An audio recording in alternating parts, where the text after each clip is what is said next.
George. So I'll do my little brief introduction because you're not yet hear what I have to say. So our lovely George, British politician, broadcaster, writer who has served as MP for Rochdale since the 2024 by-election, I do believe in late February. I personally became aware of George after he was expelled from the Labour Party for his outspoken opposition to the 2003 Iraq invasion. It was good that someone had actually been brave enough to stand up and speak up, and that's what caught my attention. George is known to be a staunch critic of Israel and Zionism. He has voiced his unfaltering support for Palestine and Palestinians in the ongoing conflict and during this current genocide. Thank you for doing the right thing, George, and standing on the right side of history. Without further ado, ladies and gentlemen, George Galloway.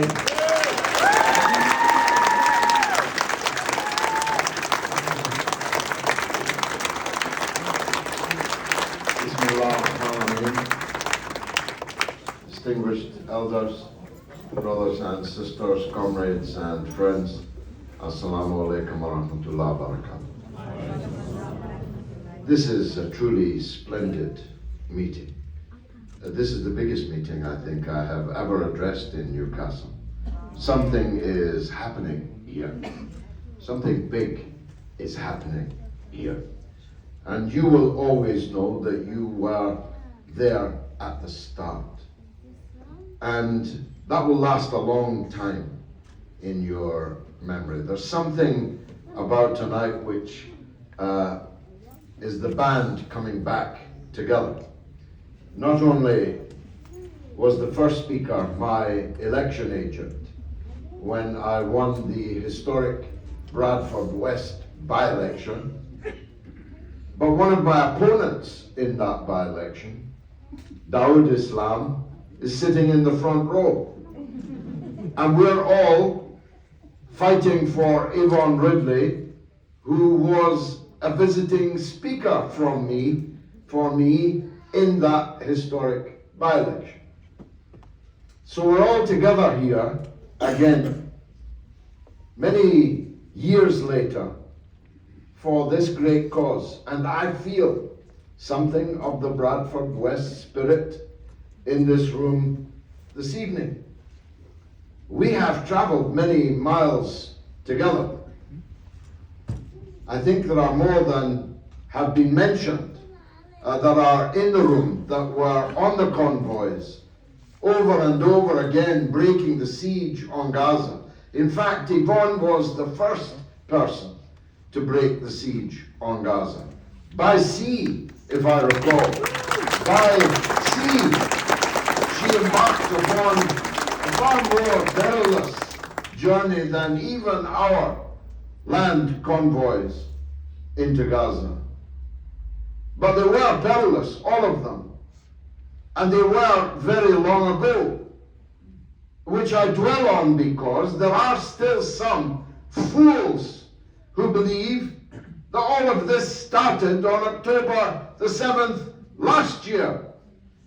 If that was true, how come these old people here have been breaking the siege on Gaza year after year after year for decades? The Palestinian people didn't just begin starving on October the 8th, although this is the ugliest, most obscene chapter of a whole chamber of horrors that the Palestinian people have been subjected to. It didn't begin 6 months ago. They were starving when we broke the siege to bring them food. Otherwise, why did we do it? They were without medical help more than a decade ago. Otherwise, why did we bring them medicine? They lacked ambulances. Otherwise, why did we drive ambulances to them 14, 15 years ago? But I'll come back to that. I want to deal with some British issues first.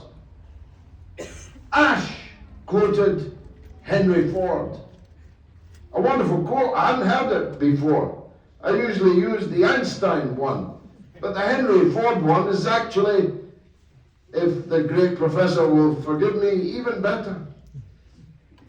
If you could keep doing what you've always done, you'll always get what you always got. But Henry Ford said something else of note in his long life as an exploiter in the United States. He said of his Ford Model T motor car, the first mass motor car in history, you can have it in any color you like as long as it's black. Yeah. Well, isn't that the politics that we have in Britain now? You can vote for one cheek or the other cheek of the same backside, as long as they all stand for the same SH1T. Isn't that the truth of it? You can vote Labour and have privatized water owned by a Hong Kong tycoon, or you can vote Tory and have privatized water. I mean, who knew? That again I've learned tonight. A Hong Kong tycoon owns Newcastle's water. Do you remember, those of you old enough, when they started this privatization lark? It was just tell Sid. Just tell Sid we were all going to become little capitalists, buying shares in our own privatized industries that we all owned anyway as public utilities. Who knew that the day would come when it wouldn't be Sid that owned the privatized utility? It would be a Chinaman in Hong Kong paying out vast sums in dividends to presumably Hong Kong shareholders, whilst your water bill goes up and up. Water companies pollute more and more, and who knows, the same will be true of all of those privatized utilities. I know that the trains are owned largely by even foreign countries. We have the absurdity where some of our train lines are owned by nationalized train companies in foreign countries. How's that for privatization? So you can vote Labour or Tory as long as you accept that all you're going to get is privatization. You can have a health service. Tony Blair's very honest. He's a very honest man, Blair. In one manner of speaking. In one way, he is. He openly said this week there should be a basic health service for the likes of you. Whereas the good health service, the better health service, should be for the likes of him. And he shouldn't have to pay tax to provide a basic health service for the likes of you.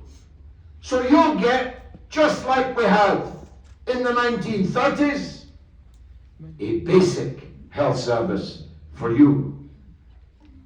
In the 1930s, before Nye Bevan, healthcare was provided by charities, if you were lucky. But I'll tell you what, even in those days, if you went to an A&E, you wouldn't be lying on a trolley for 15 or 16 hours before anyone could see you. You wouldn't be waiting on a waiting list for years for essential treatment. But that's what we've got now in a national health service, starved of funds, top heavy with managers and administrators and blood-sucking private companies ripping off the taxpayer, ripping off the patients, ripping off the workers in the health service for their own private profits. And guess what? In the next election, you can vote for that, or you can vote for that again by voting for the other party. Both parties are committed to exactly the same path of privatization and a second-class health service for working people. That's what they call democracy in this country. You can have any color you like as long as it's black. And I've just seen it in action. It's a small matter, maybe, for some. But I sat in the House of Commons this week. I had a busy week. 3 times I spoke in the Parliament this week.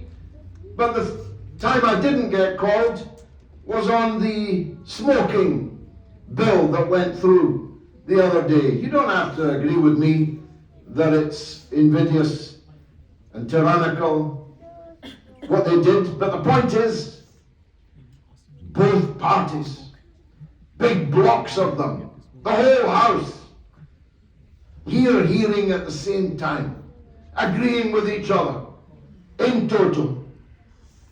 The bill, when, I don't know if any of you are shopkeepers here, fair chance that some of you might be. You're going to have to decide 7 years from now whether somebody's 34 or 35. If they're 35, you can sell them cigarettes. If they're 34, you'll be fined if you sold them cigarettes. They won't be fined, you will be fined because you sold cigarettes to a 34-year-old. That's going to be tricky in 50 years when you have to decide between a 75-year-old and a 74-year-old who's not allowed to buy cigarettes. That's the kind of madness that they did this week. But the point is that they did it together. Labour and the Conservatives are absolutely one party, a uni-party. That's what they call democracy in this country. The next day, much more seriously, they were together again. The whole House was packed to hear little Rishi Sunak denounce. It's one of my phrases that has stuck. He'll always be little Rishi Sunak to me. Sunak came to the dispatch box to denounce the Iranian attack which killed nobody on Israel last weekend. And Keir Starmer got up and in almost identical language denounced the same attack. Neither of them, it's unbelievable this, neither of them even mentioned that the Iranian attack last weekend was the direct result of an Israeli attack on an Iranian embassy, as if it never happened. I was the only person to raise the obvious fact, talk about an elephant sitting in a room that nobody mentions, that this all happened because the Iranian embassy in Damascus was destroyed by an Israeli attack. Well, they looked at me as if I was something the cat had dragged in. You see, they don't want people inside the bubble telling the obvious truth that they want to conceal. And they think or thought that inside that bubble they could talk their fake narratives and nobody would burst that bubble. And I'm there now to burst that bubble. And I want Yvonne Ridley sitting next to me in Parliament.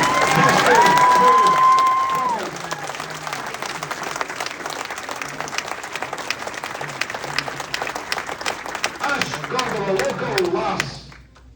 I want to tell you how local she is, though she might be embarrassed.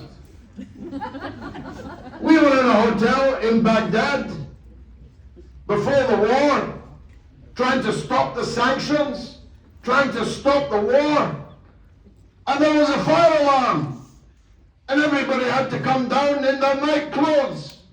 What were her night clothes? Tracksuit bottoms and a Newcastle United shirt 20 years ago. More than 20 years ago. Nearly 25 years ago. Long before she was running for office here in Newcastle. That was her nightgown. A black and white Newcastle United top. Newcastle would be lucky to have Yvonne Ridley as their Member of Parliament. Rather than, who is this person? I mean, I can't say the name, so I'm not going to try. Who is this person that you're all talking about? Tyne. Look, I've honestly never heard of her. I've never seen her. She's never impacted on British politics at all. In all of my lifetime, I've never heard of her. She's a person of no consequence. Otherwise, I would have heard of her if she was a person of any consequence. She's a placeholder, that's all. She's a placeholder, picking up the money, filling her boots with a big salary and big expenses and doing what she's told. That's all she is there for. And now I must turn to the subject of the, are you worried about time? Now I must turn to the main subject of this evening. I learned many things tonight. Yvonne's quotation from the traitor Ramsay MacDonald was quite startling. I'd never heard that before either, though you will hear me say it from now on. I'll try to attribute it to you. Labour and Zionism are twins. Sure, it was Balfour, the Conservative, that signed the Declaration on behalf of one people, promising a second people the land that belonged to a third people. How's that for imperial folly? Britain didn't even possess Palestine at the time that it gave it away, but they did so with Labour support. And in fact, the Labour government of Ramsay MacDonald, just as the Attlee government of 1945, Clement Attlee, just as all of the Labour governments over the decades, all of them have been full-hearted supporters of Israeli crimes against the Palestinian people. That much is a matter of recorded history. Nobody could dispute it.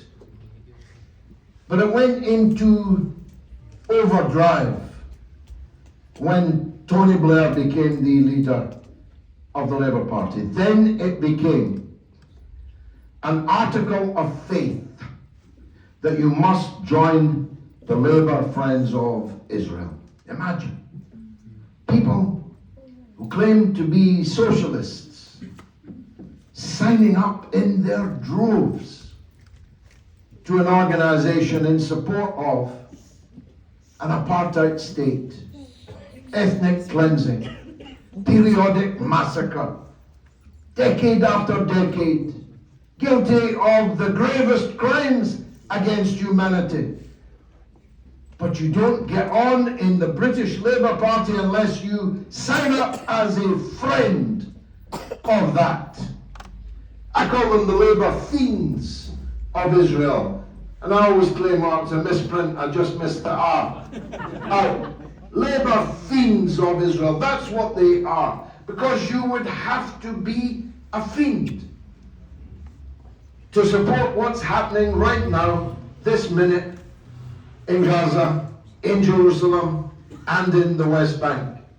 And in Lebanon, actually, where they're also killing Palestinians. The crimes, again, as Yvonne put it, of the most documented but most denied genocide in history. But herein lies Labour's problem. I came here today from Rochdale. I attended 2 Jummah prayers in different parts of the constituency.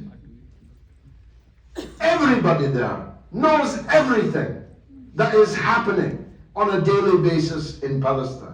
Thanks to our mobile phones, thanks to our social media. Even though the television refuses to report it, even though the papers report it and distort it, everybody knows. And that's Labour's problem. That's why they are in such terror about the forthcoming elections, local and national, because they know that we know what they did, what they said, the green light that they gave, the cover that they gave, for crimes so grave, they begin to compare with the crimes of the fascist Holocaust of the 1930s and 40s. This very day is the anniversary of the uprising of the Warsaw Ghetto, when the Jews trapped in the ghetto in Warsaw, surrounded by fascists on the other side of the fence, fearing that they would all die singly of typhus, of hunger, of lack of water, of sickness and disease, decided that it was more dignified to rise up and die on their feet than to die singly on their knees. These brave Jews rose up and sought to overthrow the fascist guards around their ghetto, and we rightly, this night in a mosque, salute their memory as brave heroes who decided to die with dignity, and they died in their thousands. What's the difference between the Warsaw Ghetto and Gaza? There is no difference at all between them. What's the difference between the Israeli fascist guards surrounding the world's biggest open-air prison and the beasts of Hitler surrounding the ghetto in Warsaw? Tell me, anyone tell me, what's the difference between these two things? And therefore, what's the difference between the brave Jews who rose up against their jailers and the Palestinian resistance who rise up against their jailers? Tell me what the difference is. Why is one a hero and the other a villain? Why is one a hero and the other a terrorist?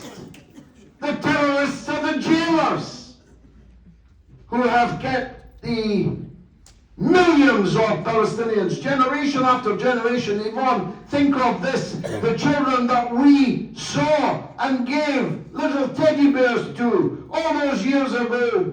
Their children are now being killed. 2 days ago, 11 children were murdered in a school playground by a rocket fired by a drone made in Britain with Labour and Tory support, made in Britain and sold to Israel. It fired the rocket. It killed 11 children. My daughter here, there in the corner, children her age were murdered. I can't look at her without thinking of them. I can't look at them without thinking of her. Aren't you the same? Yeah. These children look like our children. They could be our children. But for the grace of God, they are not our children. They are our children. They are our children. They are our children. our children. Most of you know about the 11 kids 2 days ago. Hardly anybody knows what happened the next day. 4,000 embryos were murdered in the Gaza Strip's only fertility clinic. 4,000 in one bomb were destroyed. Every one of those was a viable child. Somebody's precious child that they may have waited years and tried so often to conceive. 4,000 children wiped out by one bomb in one strike. Where's all the pro-lifers? Where's all the anti-abortion campaigners? Where are all those people that tell us life begins at conception? 4,000 babies killed in one instant. These crimes are almost beyond compare. But the difference is, when the Nazis were murdering the Jews in the Holocaust, our country fought against it. Our men went to war against it. We blockaded Nazi Germany. We made alliances with the United States, with Soviet Russia, to defeat it, and defeat it we did. In this Holocaust, we're on the side of the genociders. We protect them in the United Nations. We sell them weapons. We denounce the people who protest against it as hate marchers and all the other things that they have called you and called me. That's a big difference, you know. To go from being the country that stood against genocide to being the country facilitating, enabling genocide shows how far we are reduced as a country, as a people, as a society. To go from having a media that highlighted the horrors of the concentration camps to having a media that glorifies the people who held the Palestinian people in incarceration in the worst possible circumstances is a measure of how far we have come. At the United Nations yesterday, a motion to admit the state of Palestine into the UN was vetoed by the United States. Yes, but Britain abstained, just like this, whatever her name is, abstained on the ceasefire motion in Parliament. Abstained on the solution. If it is a solution of a crime that has lasted for so long now, inevitably, because of prayers, I must close. But I don't want to close without referring to an epic election that will take place before Yvonne Ridley's epic election. It's in the Wingrove ward, where the chairman of this mosque is standing as an independent candidate, Yunus Muhammad. It is vital. It is vital, Yunus. It is vital that he wins, because if he wins, it will be the springboard for her winning in the general election in Newcastle Central and West. Brother Yunus, I've nicked all your time. You nicked all my speech as well. Please welcome the next councillor for the Wingrove ward, Yunus Muhammad.